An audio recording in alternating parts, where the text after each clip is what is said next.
पार्वती पिछले 3 सहस्त्र वर्षों से कठिन तपस्या कर रही है। ओम नमः शिवाय।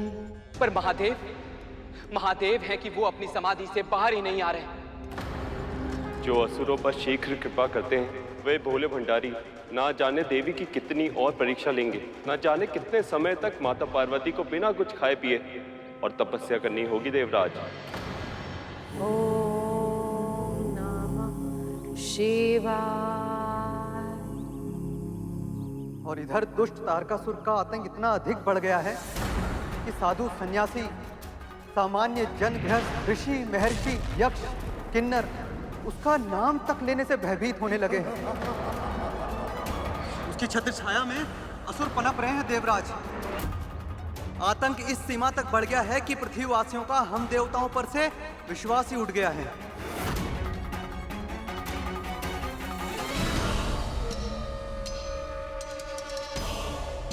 देवताओं को केवल स्वर्ग से विस्थापित करना ही पर्याप्त नहीं है। संसार के हर प्राणी के हृदय से उनका अस्तित्व समाप्त करना होगा। जो भी मेरे अतिरिक्त किसी और की स्तुति करता दिखाई दे उसे इतना सताओ, इतना तड़पाओ कि वो अपनी मुक्ति के लिए किसी देवता से नहीं, अभी तो मुझसे, केवल मुझसे प्रार्थना करे। तारकासुर महाराज की, तारकासुर महाराज की, तारकासुर महाराज की, तारकासुर महाराज की, तारकासुर महाराज की। ओम नमः शिवाय। ओम नमः शिवाय। ओम नमः शिवाय। मंत्रों का उच्चारण, और वो भी स्त्री स्वर में। कौन है ये स्त्री? ओम नमः शिवाय। ओम नमः शिवाय। ओम नमः शिवाय। सुंदरी? सुंदरी नहीं मूर्ख, महासुंदरी, ब्रह्मांड सुंदरी। इसे तो हमारे साथ होना चाहिए। सत्य कहा तुमने। संग साथ ऐसा हो तो पृथ्वी ही स्वर्ग बन जाए।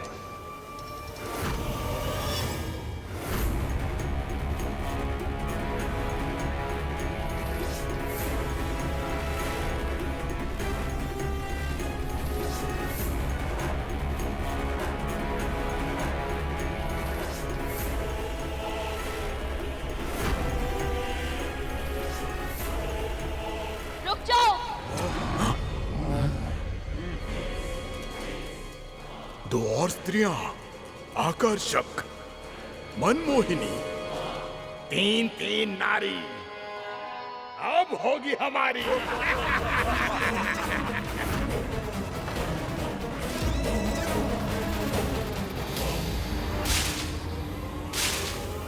ठहर जाओ दुष्टों, आगे आने का दुस्साहस मत करना, नहीं तो उचित नहीं होगा।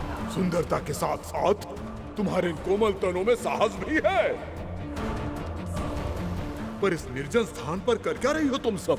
तुम्हें तो हमारे स्वामी तारकासुर महाराज के महल में होना चाहिए। हाँ, यदि तुम उन्हें प्रसन्न करोगी तो तुम्हारी भी सारी इच्छाएं पूर्ण कर देंगे वो। छी, लौट जाओ यहाँ से, निकट आने का प्रयास मत करना, तुम्हें हमारी शक्ति का आभास नहीं है। तुमने हमारा प्रस्ताव ठुकराने का दुस्साहस किया है सुंदरियों। लगता है पाठ पढ़ाना पड़ेगा तुम्हें, दंड देना होगा तुम्हें।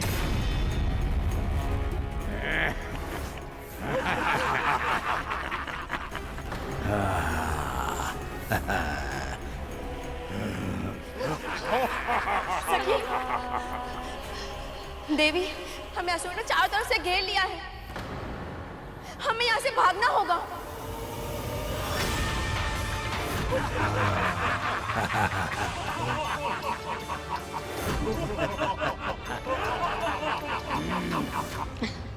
ये असुर तो देवी पार्वती के और भी निकट आते जा रहे हैं। अब हम इनकी रक्षा कैसे करेंगे?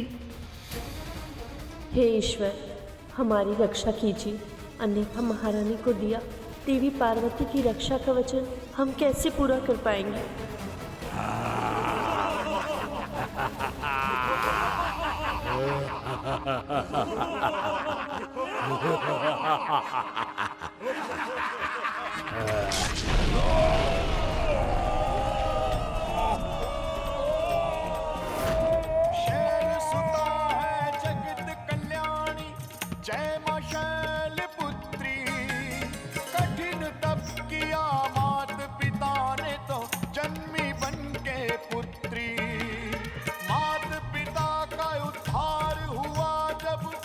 देवी, तपस्या का इतना उच्च शिखर, इतनी गहन तपस्या,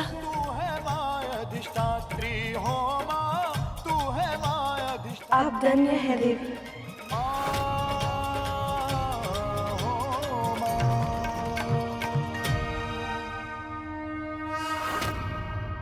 तारकासुर के योद्धा हो तुम सब।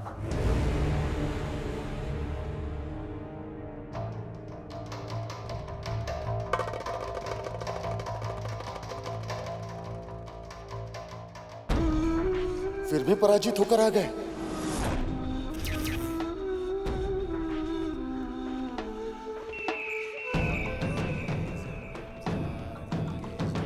और वो भी एक स्त्री से।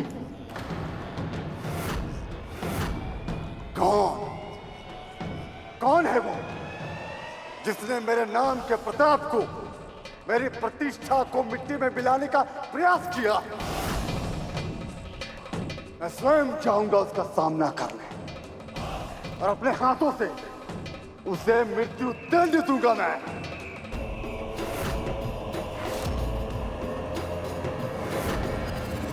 असुरराज, इन साधारण सैनिकों की पराजय से आपकी प्रतिष्ठा में कोई हानि नहीं हुई है। और वैसे भी इस त्रिलोक में ऐसा कोई योद्धा नहीं है जिसमें इतना सामर्थ्य हो कि आपके सामने खड़ा हो सके। और वो तो मात्र एक साधारण सी स्त्री है, लेकिन आप उस स्त्री से युद्ध कर उसकी प्रतिष्ठा में क्यों वृद्धि करना चाहते हैं? और वैसे भी वो तो शिव की तपस्या कर रही है, और शिव पहले ही संसार से विरक्त हो चुके हैं। ना वो उसकी प्रार्थना सुनेंगे, ना वो उससे प्रसन्न होंगे, और ना ही कोई वरदान देंगे। सही कह रही हो तुम। वो भला मुझे क्या हानि पहुंचा सकती है? करने दो उसे जो भी करना है। किसी स्त्री में इतनी शक्ति कहां जो मेरा सामना कर सके?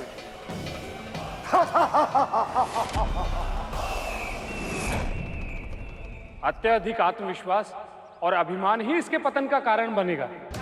नारायण नारायण।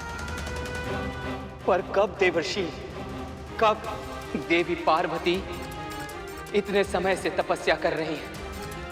उनका तपोबल इतना बढ़ गया है कि राक्षस सहन नहीं कर पा रहे हैं। इतने समय से केवल वायु पे जीवित हैं। अब और उनकी कितनी परीक्षा लेंगे महादेव?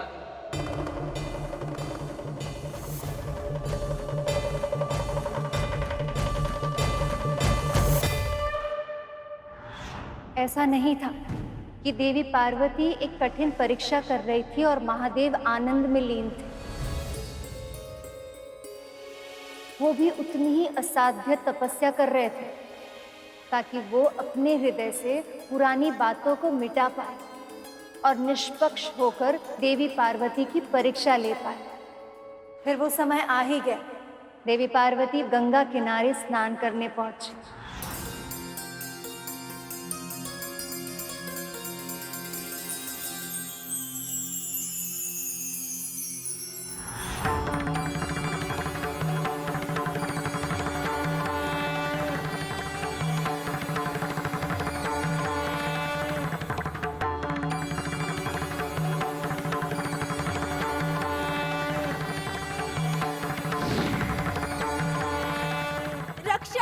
रक्षा करो, कोई है?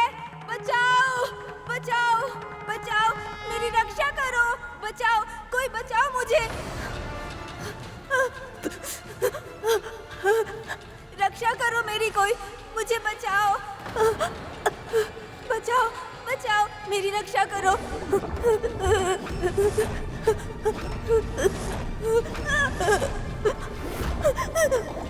बचाओ, कोई बचाओ मुझे, मेरी रक्षा करो। बचाओ बचाओ मुझे, मैं मरना नहीं चाहता हूँ।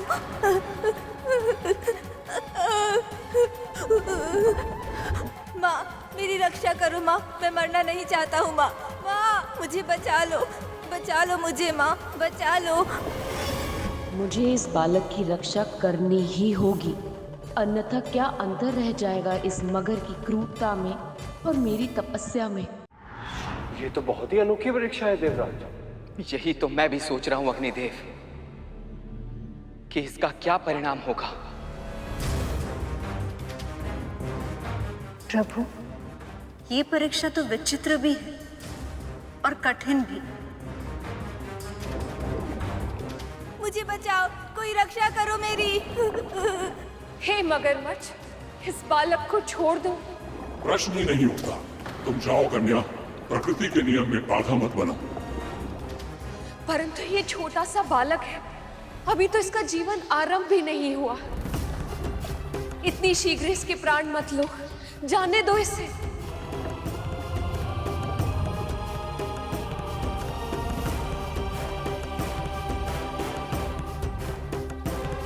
अपनी भूख मिटाना मेरा अधिकार है कन्या, और ये मेरा आहार है। इसे जीवित छोड़कर अपने प्राण संकट में नहीं डालूंगा मैं। यदि तुम्हारा भूख मिटाना तुम्हारा अधिकार है, तो इस बालक का जीवन उसका अधिकार है। और इसीलिए इस बालक को छोड़ दो और मुझे अपना आहार बना लो।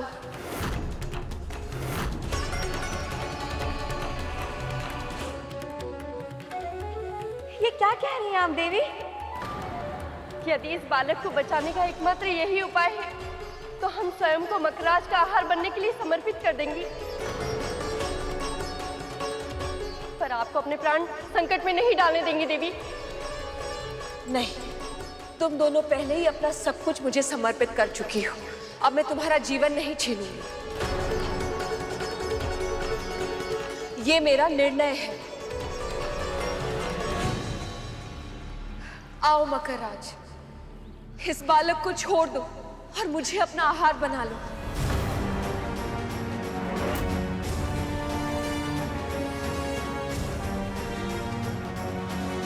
कहाँ इस बालक का स्वादिष्ट कोमल मांस और कहाँ तुम्हारा अस्थियों का ढेर?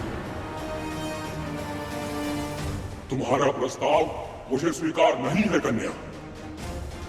फिर भी यदि तुम सचमुच इस बालक की प्राण रक्षा करना चाहती हो, तो अपने तप का फल मुझे दे दो।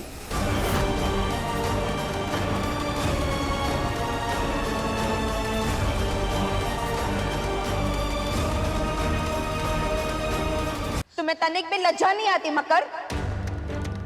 अगर तप का फल पाने का इतना ही मन है, तो स्वयं क्यों नहीं कर लेते तप? किसी और के तप का फल पाने की इच्छा करना अनुचित है।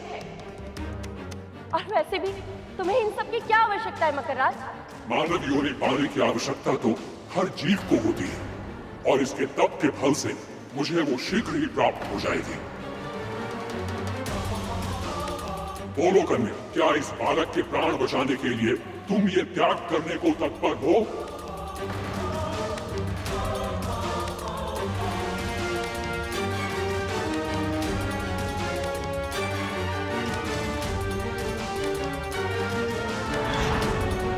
हे प्रभु, यदि इन्होंने मना कर दिया तो ये महादेव की परीक्षा में सफल नहीं होंगी। और यदि इन्होंने हाँ कह दिया, तो इनके 3 सहस्त्र वर्षों की कठिन तपस्या व्यर्थ चली जाएगी।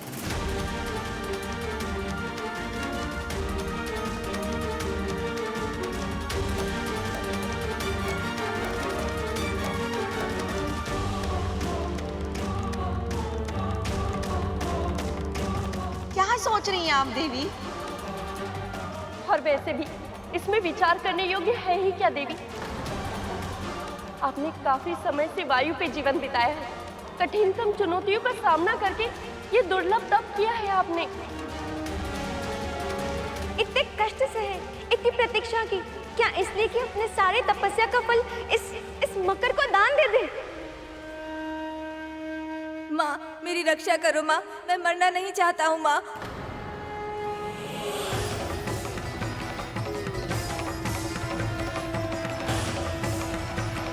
पर मैं इस नन्हे से बालक को प्राण गंवाते हुए भी नहीं देख सकती।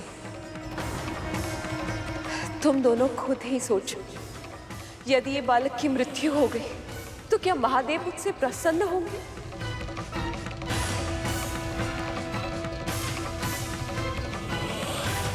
और महादेव ही क्यों, मैं स्वयं ये जानकर सुखी रह पाऊंगी कि एक निर्दोष बालक के प्राण बचा सकती थी, परंतु अपने स्वार्थ सिद्धि के लिए मैंने वो अवसर भी गंवा दिया और इस निर्दोष बालक को मृत्यु के मुख में जाने दिया।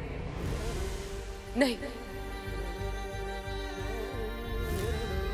पर देवी, साधना के जिस उच्च स्तर पर आप हैं, वहां तक पहुंचने के लिए 3 सहस्त्र वर्षों तक कठोर तपस्या की है आपने। वो तो मैं फिर से भी कर सकती हूँ जया, परंतु अपने नेत्रों के सामने एक निर्दोष बालक की मृत्यु नहीं होने दे सकती। इस बालक को बचाने के लिए मैं अपने तप का संपूर्ण फल सहर्ष त्यागने को तैयार हूँ।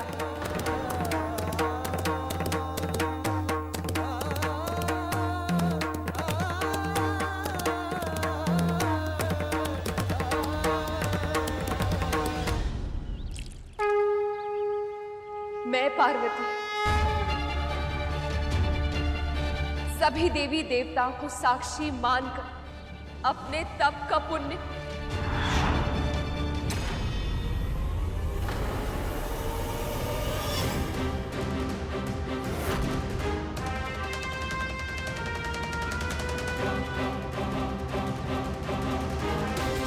देवी, बालक कहाँ गया? और मगरमच्छ कहाँ गया?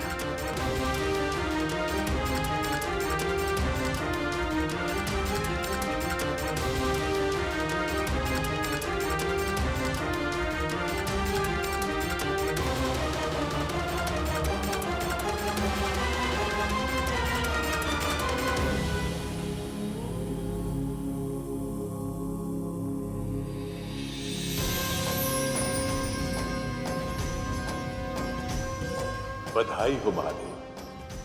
देवी पार्वती आपकी परीक्षा में सफल हुई। बधाई हो प्रभु, बहुत बहुत बधाई। सखा, अब आप उनकी प्रतीक्षा का अंत कर उन्हें दर्शन दे दीजिए सखा। अभी केवल वो अपनी पहली परीक्षा में ही सफल हुई।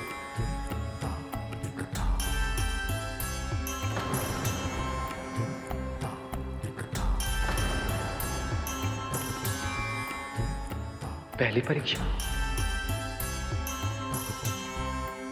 आपका अर्थ है कि आप उनकी और भी परीक्षाएं लेने वाले हैं महादेव?